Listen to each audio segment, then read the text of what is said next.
Hello, a very warm welcome to our Miracle Mondays at Modern Miracles Academy.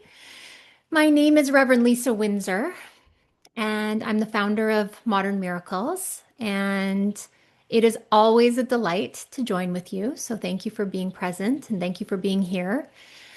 That goes for whether you are listening to the recording or you are able to come to the live calls. We're joined in the presence right now, and I really trust that. And I know that whenever we come along with um, certain teachings, they really come to us in right timing. So I'm really trusting the timing of you hearing and receiving the messages and the gifts of what we share. At Modern Miracles, we are exploring, we are living, we are loving the teachings of A Course in Miracles.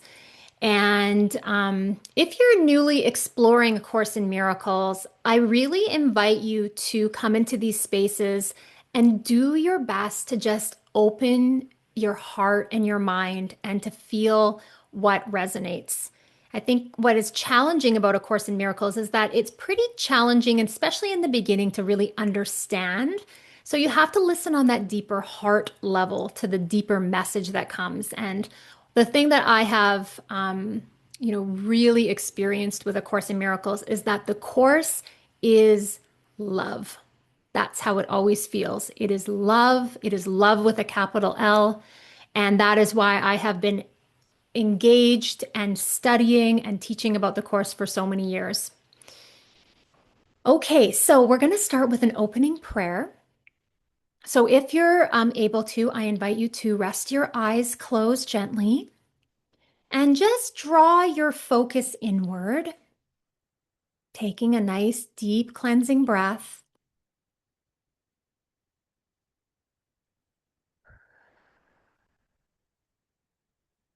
Just starting again to open up our hearts and to open up our minds in this present moment. We've come to rest in God, and God is perfect love. So we are resting in His warm embrace, surrounded by His light, His peace, and His blessing.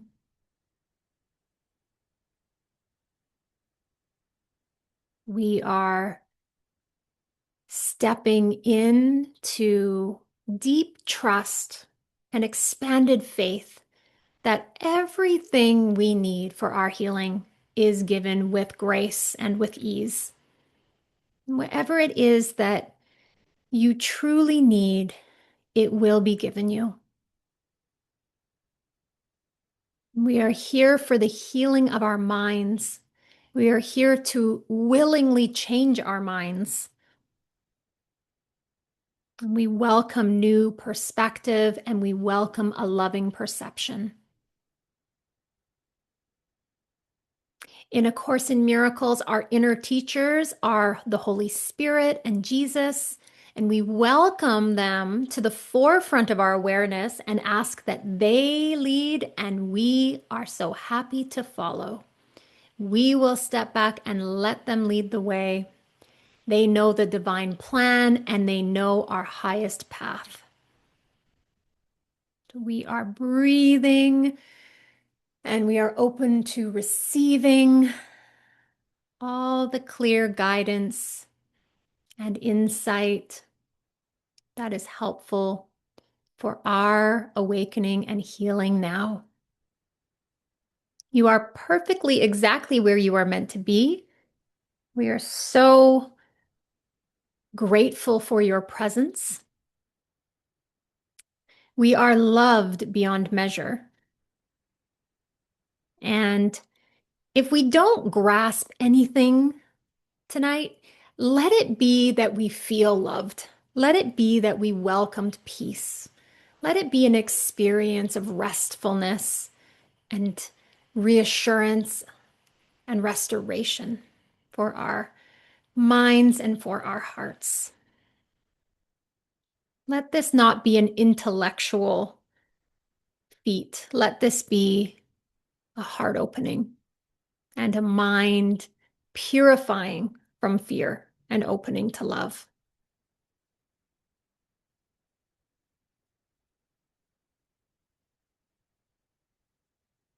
Just resting in the stillness for a moment.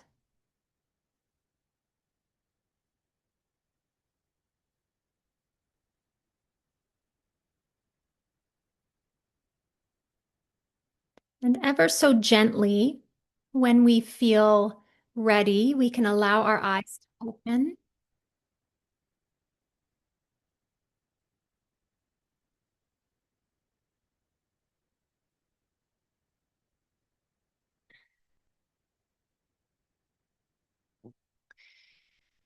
There we go. Hmm.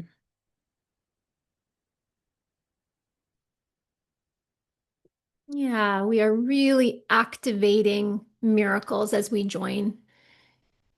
And so it's honestly truly a gift when we realize that we are not learning A Course in Miracles on our own, that we have the most beautiful inner teachers that are teaching us every step of the way. And so I just really want each of us to warmly, warmly welcome one more time the Holy Spirit and Jesus to guide our experience tonight. Okay. Or as we join right now. Yeah.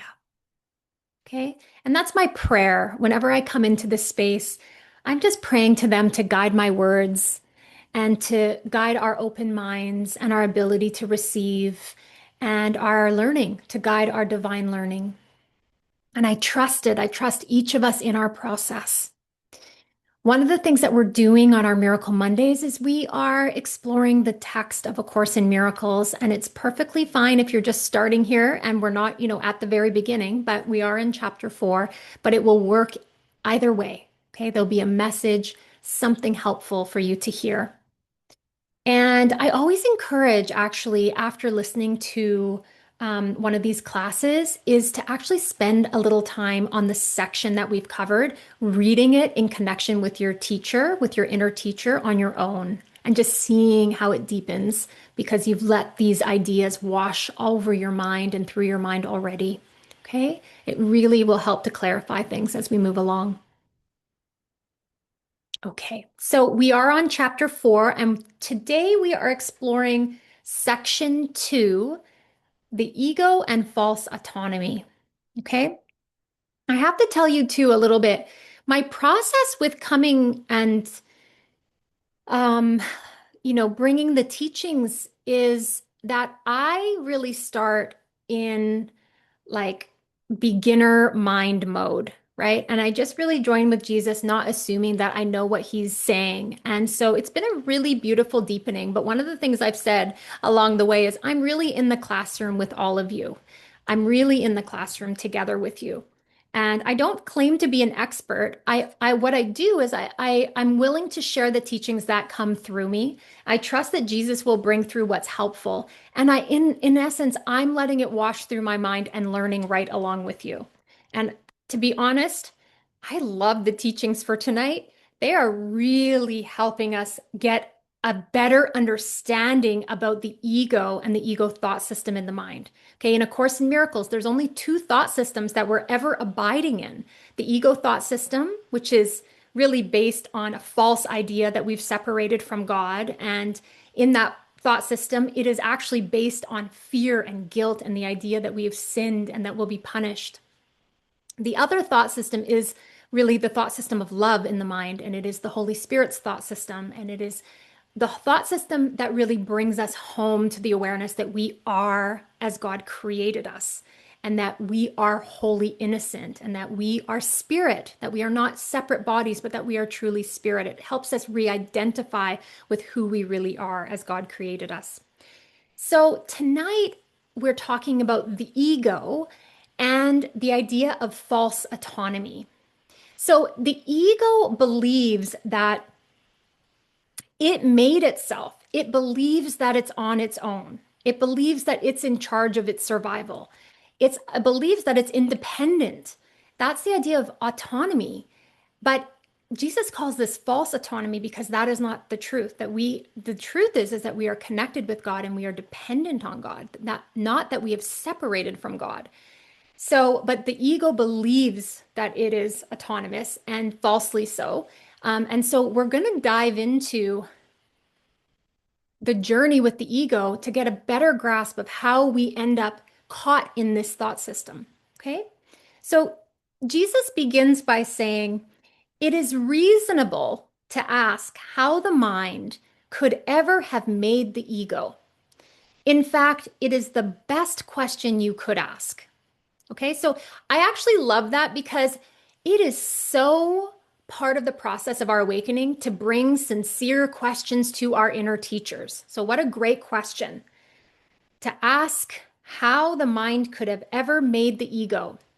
And he tells us, in fact, he says it's the best question we could ask. He says, there is, however, no point in giving an answer in terms of the past because the past does not matter. Okay, the past does not matter. And history would not exist if the same errors were not being repeated in the present. So he's asking us to not look to the past for an answer. He's asking us to look to the present, to right now for the answer of how the mind could have made the ego. He's telling us that it keeps making the ego. It keeps repeating it now. There's no past around this. There's only a repeated error that continues to happen again and again. Okay? And then he does contrast something that I think is important for us to keep in mind, and it's something that's been woven through the teachings up until now. He talks about knowledge. So, knowledge is associated with the thought system of the Holy Spirit. It's associated with the truth of our creation in God. And knowledge is really associated with oneness in God and abstract thought. Okay. There's no specifics in knowledge, it's just oneness, it's just perfect love. Okay, so it says abstract thought applies to knowledge. Okay, but then he says perception, which is in the ego's domain, right? That perception seemed to happen after we seem to fall asleep and start dreaming of separation. He says perception is always specific and therefore quite concrete. And when I think about that, I often kind of refer to these experiences or these conversations that we have when we talk about how real the world seems. We say this world seems so real, but Jesus is telling us that perception is specific and concrete. That's how we experience it. Whereas knowledge is abstract and free, and it's free of all of that, of all the heaviness, right? Because it's completely without form. Okay, so back to the question, right? How the mind could have ever made the ego. Everyone makes an ego or a self with a small s for himself. Okay, we all make an ego for ourselves. Just take that in for a second. He tells us it's subject to enormous variation because of its instability. The ego thought system, wrong-mindedness, is based on a false source. It's totally uncertain and unstable. Okay, it's based on lies. Each of us also make an ego for everyone else we perceive, which is equally variable. So that's very interesting in terms of perception, is that we make up an ego, our own ego, that's has so many variations, and we know that the way that we think of ourselves so differently from 10 years ago to now, and all the variations that happen and all the instability in our self-concept. But we also make an ego for everyone else, and that is equally unstable. So their interaction is a process that alters both because they were not made by or with the unalterable. And I think what's important about what he's saying here is that the thought of the ego, the way we make the ego, it's constantly in flux. It's unstable. It's constantly changing. He tells us it is important to realize that this alteration can and does occur as readily when the interaction takes place in the mind as when it involves physical proximity. Thinking about another, ego, is as effective in changing relative perception as is physical interaction. Thinking about another ego is as powerful of changing our relative perception of that than actually having a physical um, interaction with them. And then he says this is important. There could be no better example that the ego is only an idea and not a fact. Okay, this is what represents the ego just being an idea in the mind. It's just an idea. We can think about someone and it changes them. We can see someone and it changes our perception of them. It's just an idea. We're just changing our idea about them. So we are constantly inventing our identity. We are who we are, who others are, the roles they play, what they mean to us, what we mean to them. We're constantly, that's what the mind is doing. It's like just making up egos, making up our own ego, making up other egos. And again, the identities change constantly. And again, this is why the ego is not a fact. It is an idea. Okay. So Jesus then goes on to say that your own state of mind is a good example of how the ego was made. Okay, because we're back still on that question. How was the ego made? So he's saying our own state of mind. He says, when you threw knowledge away, it is as if you never had it. Okay. So our own state of mind, this is what's happening now in our state of mind. Okay. We forget truth. We enter perception. We're now perceiving things because truth again is knowledge. We build a story about that and we identify with the story of who I am, the story of who you are, and now we're in the identification of the story. This is what our mind does again and again and again. Okay, so we forget all of the time. Okay, he goes on to say, this occurs in the present. This isn't a past thing. This occurs in the present and it occurs with persistence. Okay? Let's just give an example. We're feeling peaceful. We're feeling calm. We're feeling aligned. We're just in connection. And a small disturbance comes along and suddenly we feel separate. We feel disconnected, defensive, attacked. We feel identified with the body. It's as if we forgot peace. We forgot our connection, our alignment. Where's God in that? Where's the remembrance of ourselves as spirit in that? This happens every day, multiple times a day. The mind is constantly vacillating between the two thought systems. It's happening now. We keep choosing separation again and again and again. You see, it says, how did the mind make the ego? The mind continues to make the ego by giving the power of our belief to it. We keep making the ego real. We keep making other people's egos real. All we have to do is either think about them and our mind can change about them. We can have interactions with them. Our mind can change about them. They're ideas. They're constantly fluctuating ideas. Okay? He does say this. Do not forget that the mind need not work that way, even though it does work that way now.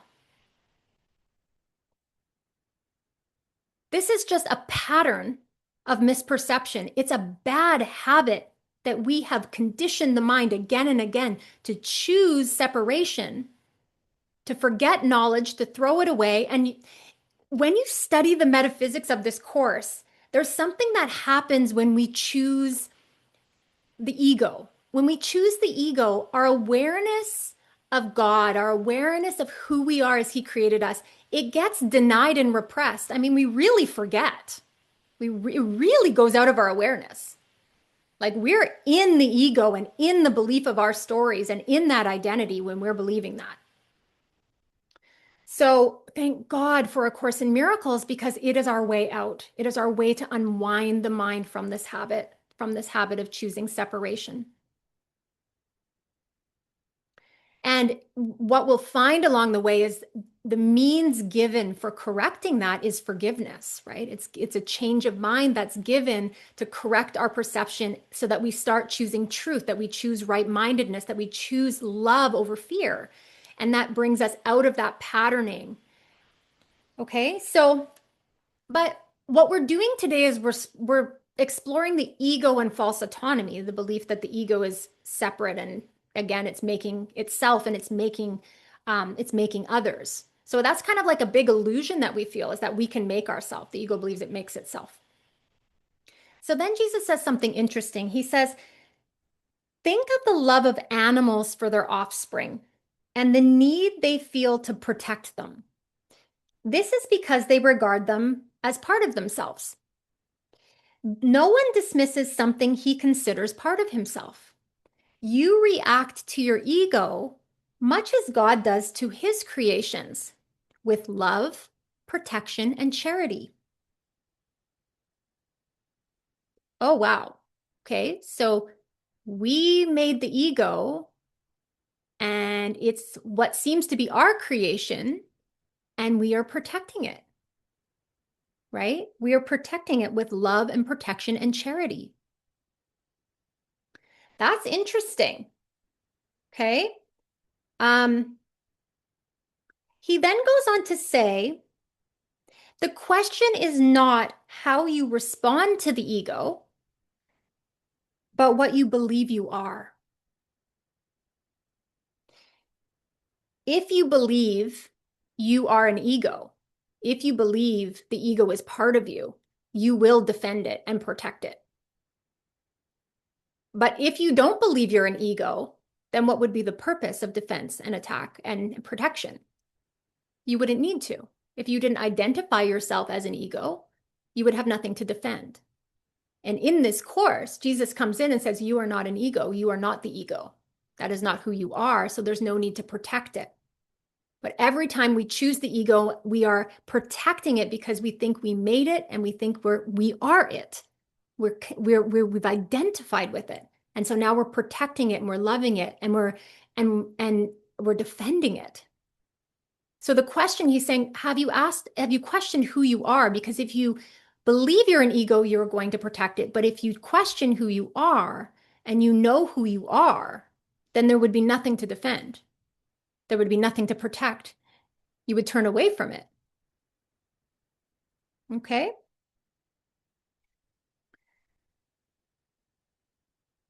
Jesus tells us belief is an ego function. And as long as your origin is open to belief, you are regarding it from an ego viewpoint. Okay? We here it's kind of interesting. It's like we say, who am I? Where do I come from? We question our origin. And so it leaves it open to belief. We can believe that we can believe that we made ourselves. We can believe that God made us. We can believe we came from outer space. We can believe what we want. Jesus tells us when teaching is no longer necessary, you will merely know God. You will merely know your origin. You're not going to question it. Even the idea, we're in an ego framework when we're asking who we are. Who are we asking? We are known by God. We're asking the ego, right? We're asking in the wrong direction. But this is what's happened is that our origin seems to be open to belief that we could believe it or we cannot believe it. We can make it up. So Jesus is saying, hold steady because there's going to be this point where you know with certainty who you are. You remember with certainty who you are. But as long as it's open, that origin story is open to question, this is what leads to these vacillations. I'm an ego, I'm spirit, I'm an ego, I'm spirit, which is kind of cool because I want to say, like, on the bridge towards home, we kind of just start and we're just identified with the ego. We don't know about spirit. But when we come as Course in Miracles students and we open to these teachings, we start to realize, oh my gosh, there seems to be two identities to choose between. The most important thing is one of them is not real. And that's why we're having to unwind from our belief in the ego. So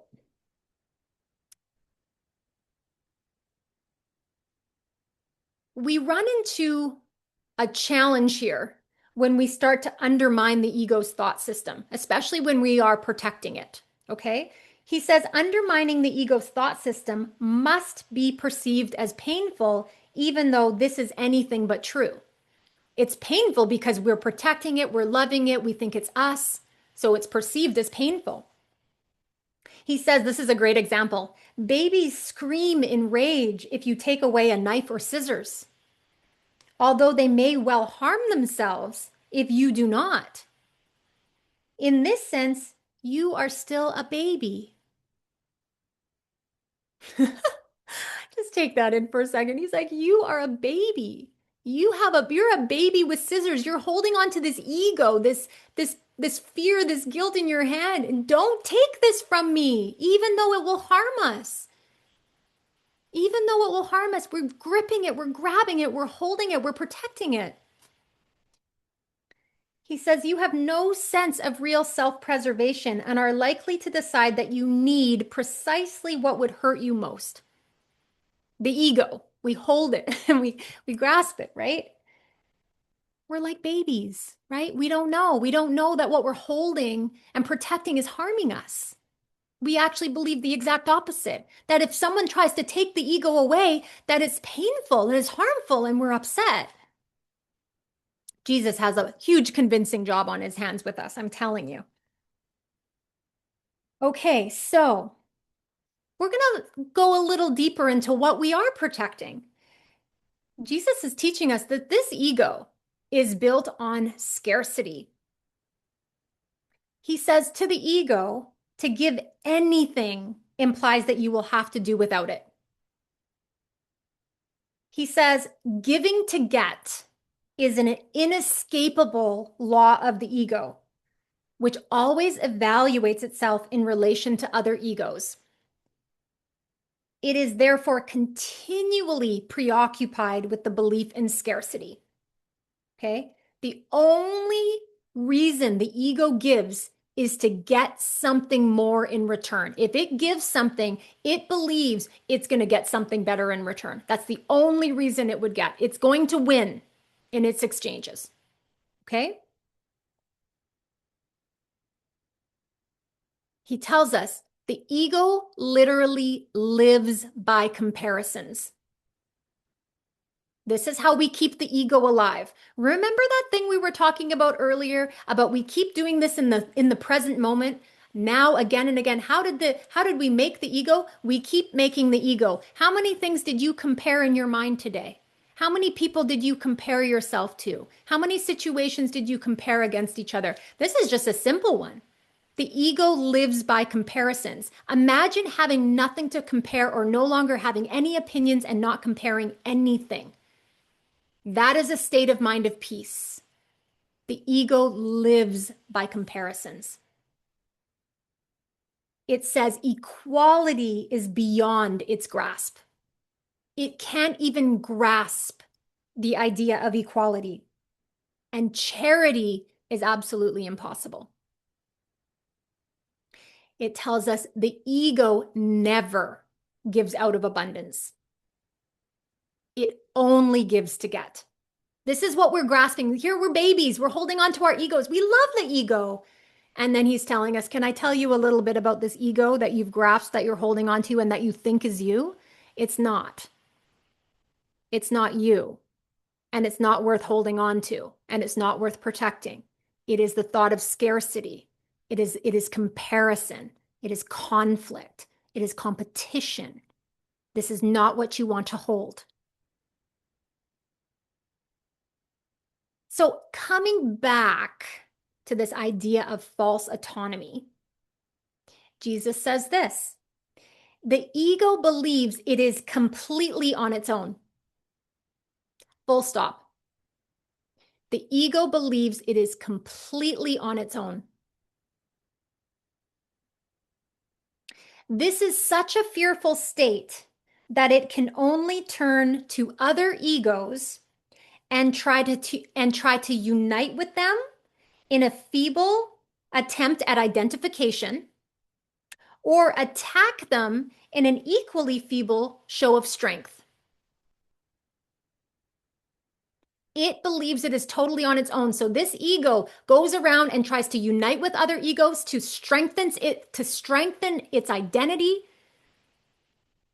its sense of self, or it attacks other egos to, again, at some feeble attempt at strength, to superiority.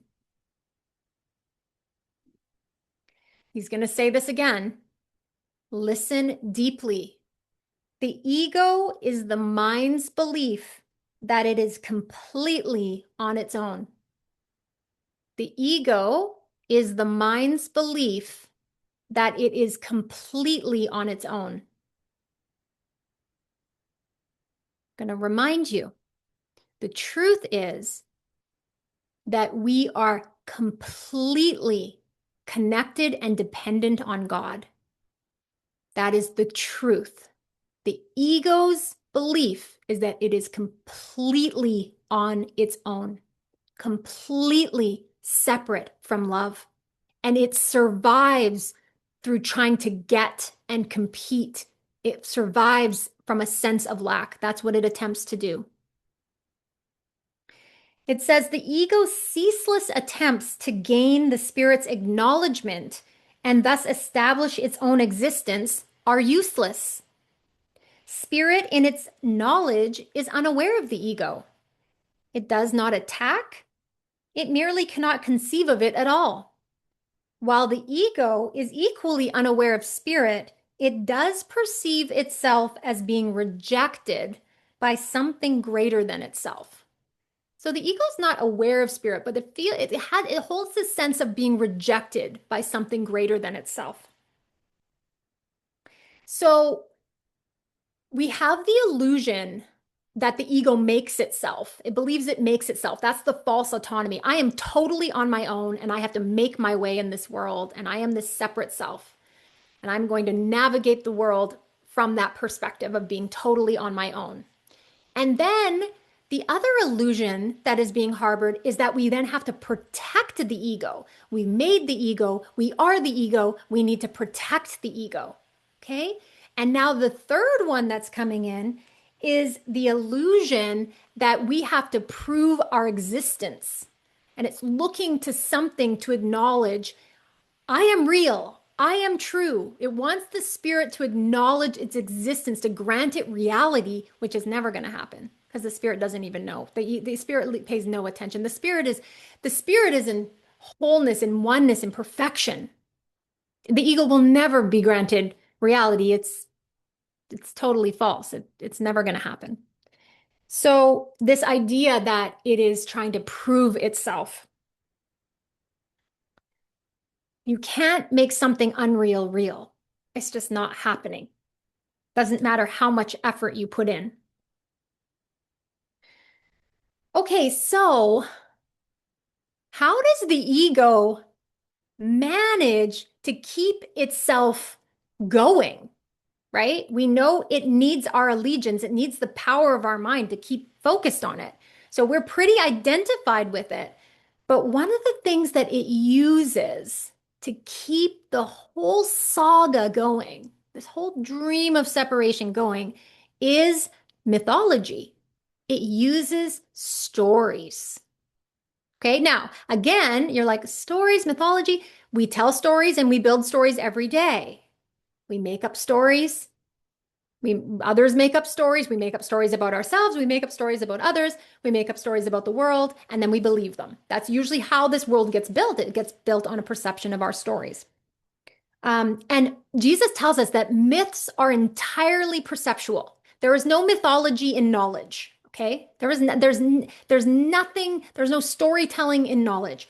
It's always perceptual, which means that it's coming from the ego thought system, which means that even the most benevolent of the myths is not without fearful connotations.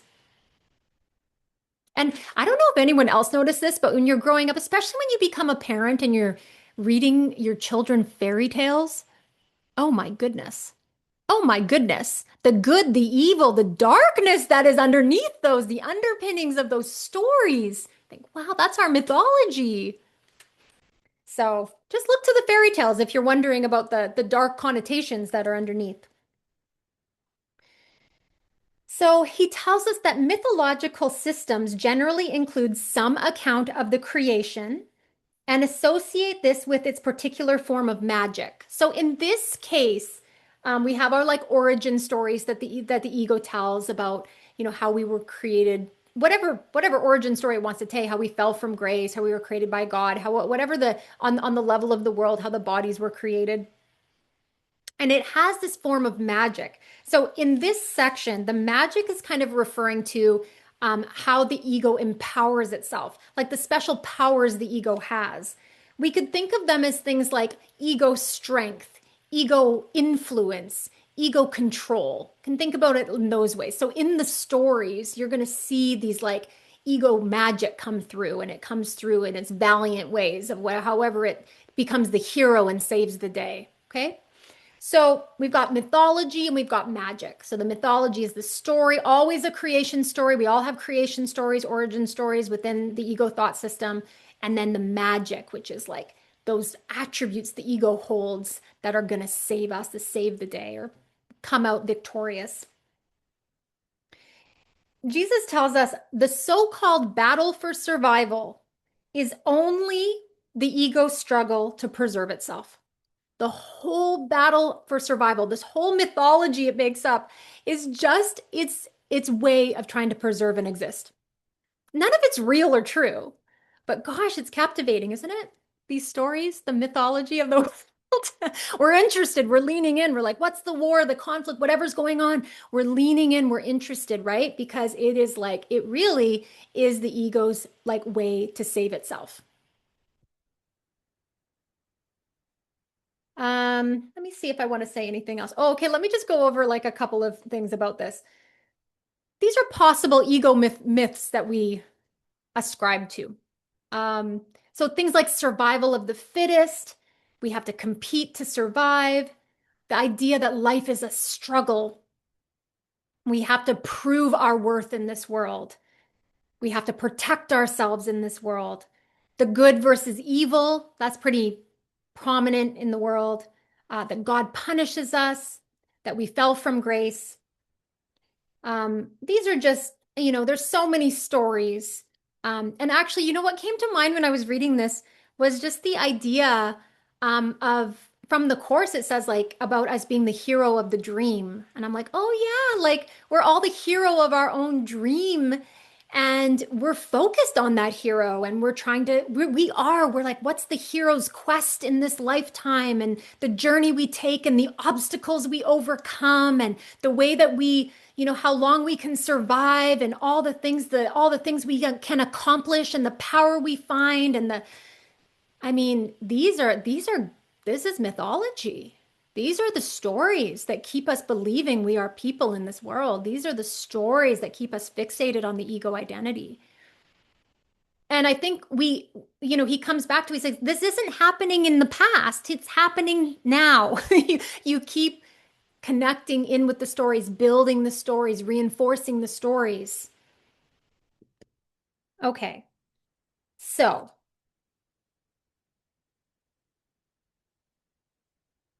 then Jesus brings us something kind of that takes us back a little bit. He tells us that salvation is nothing more than right-mindedness. Salvation is nothing more than right-mindedness. The ego has a whole different trajectory and foundation, and its salvation is to survive and to overcome and to dominate and all of that. And it's like that has nothing to do with salvation. Salvation is right-mindedness. It just drops as it's so humbling. It's like Jesus is like, salvation is just a change of mind. You don't have to go on all those adventures. You don't have to go off. You don't have to leave. You don't have to leave source. You don't have to go. You could just change your mind.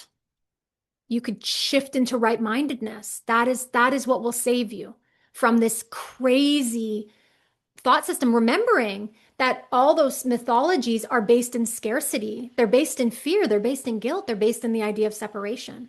That's the ego. That's what the ego needs us believing in. And then there's kind of like Jesus is really kind of, clear about right-mindedness, right-mindedness. He says right-mindedness is not one-mindedness, but it must be achieved before one-mindedness is restored. So one-mindedness is really knowledge. Okay, but right-mindedness is like true perception. It's like false perception to true perception to knowledge, or wrong mindedness to right mindedness to knowledge, or ego to Holy Spirit to knowledge, right? There's this bridge in the middle that has to be built. There's none of us, and we've talked about this in other classes, none of us can go from wrong mindedness to knowledge. You cannot skip over this middle ground, which is what forgiveness brings us, the bridge of forgiveness brings us on, which is what miracles bring. We have to go wrong-mindedness to right-mindedness to knowledge, okay? Or we could say wrong-mindedness to right-mindedness to one-mindedness. That's also the same. Right-mindedness leads to the next step automatically because right perception is uniformly without attack, and therefore wrong-mindedness is obliterated, right? Wrong-mindedness is fully with attack and defense. That's wrong-mindedness. But when we choose right-mindedness, it's without any attack. The other thing about it is that right-mindedness is completely without judgment. Okay? And it says in the next line, the ego cannot survive without judgment and is laid aside accordingly. Okay? So right-mindedness is without attack, without judgment. Once we've chosen right-mindedness, the mind can only go in that one direction. It's because its direction is always automatic because it cannot but be dictated by the thought system which it adheres. So once we choose right-mindedness, the mind is going to go in that direction automatically. And our foundation is right-mindedness, and everything, the beliefs we believe, the thoughts we think, the emotions we feel, and the perceptions we experience are coming from a right-minded perspective. But remember, the mind is in a habit of choosing the ego and choosing misperception. And as soon as we go back into wrong-mindedness, then the beliefs we're believing are about separation, that we are totally on our own. The thoughts that we are thinking are fearful and guilt-ridden. The emotions that we feel are aligned with that. And the perceptions we see is we see a fearful world, right? We experience ourselves as separate. He tells us it cannot be emphasized too often that correcting perception is merely a temporary expedient. It is necessary only because misperception is a block to knowledge, while accurate perception is a stepping stone towards it. Okay, wrong-mindedness, being caught in the ego thought system is a block to knowledge. Of course it is. You remember, you can't go from wrong-mindedness to knowledge. But if you shift to right-mindedness, it is a step towards knowledge. That's the direction we're taking. That is the direction we're taking.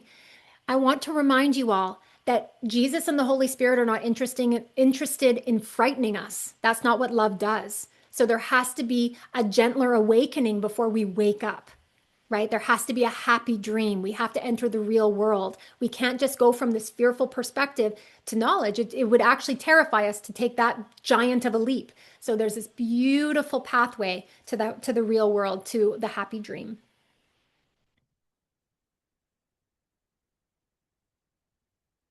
And then he's saying to us, like, ultimately, when you choose right-mindedness, you will eventually realize that you will be giving up all perception, because I want to remind you that in knowledge, there is no perception. Okay, in knowledge, there's no perception. So the whole value of right perception lies in the inevitable realization that all perception is unnecessary, and this will remove the block entirely. He tells us, you may ask how this is possible as long as you appear to be living in this world. That is a reasonable question. He's saying, it's okay to ask reasonable questions. You can ask unreasonable questions. You can ask the questions to him. He says you must be careful, however, that you really understand it.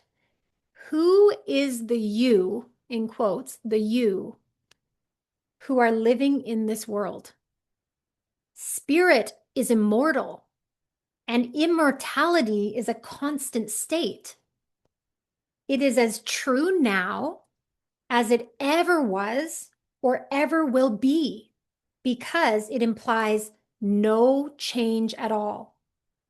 It is not a continuum, nor is it understood by being compared to an opposite. Knowledge never involves comparisons. Do we remember the line? The ego lives by comparisons. Okay? Jesus tells us knowledge never involves comparisons. That is its main difference from everything else the mind can grasp. So that is the journey. And I just want to remind you of the shift that he has us take in this.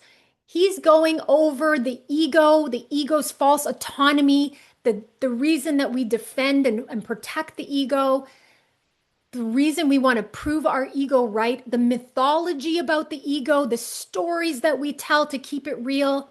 And then he says, salvation is right-mindedness. You can let all of that go and change your mind. You can let all of that go and practice forgiveness. Forgiveness is the key to happiness. It is a change of mind. And so once he hits that point in the section, he's now talking about right perception. He's talking about the shift from wrong-mindedness to right-mindedness. He's talking about the journey to knowledge and to the remembrance of who we are, our true identity. What I'm learning is that the ego's thought system is so different. It's so apart from, like, you can't even hold up these two things and compare them. You can't compare them. All that's happening is that we can undo this one. When he just shifts and says, actually, true salvation, which is the Holy Spirit's way of looking at things, is right-mindedness, is just another way of seeing, is the undoing of all of the false thoughts. It has nothing to do with all of this ego drama, with the whole making of the ego in this world, of all the conflict in the world. The conflict is really in our mind. It's that we just keep holding on to the ego and thinking that it matters, to thinking that it's real, to thinking that it's who we are.